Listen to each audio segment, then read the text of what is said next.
Sugatan ng dalawang katao nang mabangga ng kotse ang sinasakyang tricycle sa Lipas City, Batangas. Tutukan yan sa report ni Denise Abante.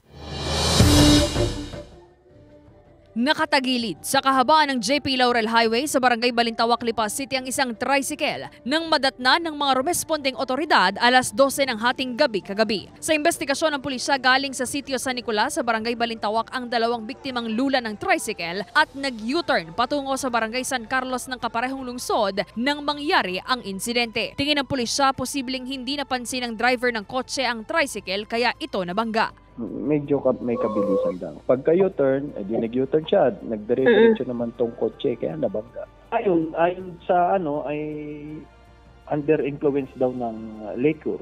Tumilapon umano ang mga sakay ng nasabing tricycle na nagtamo ng sugat sa iba't ibang bahagi ng katawan. Agad silang isinugod sa ospital. Ang driver naman ng kotse nasa temporary custodial facility ng Lipas City Police Station habang hinihintay ang mga kaanak ng biktima para sa kanilang pag-uusap. Muli nating pinapaalalahanan ng ating mga kababayan na pag magdadrive tayo, magdahan-dahan, tumingin sa kaliwa at kanan bago magdire-diretso para makaiwas sa anumang aksidente at lalong-lalo nang huwag magdadrive ng nakakainom.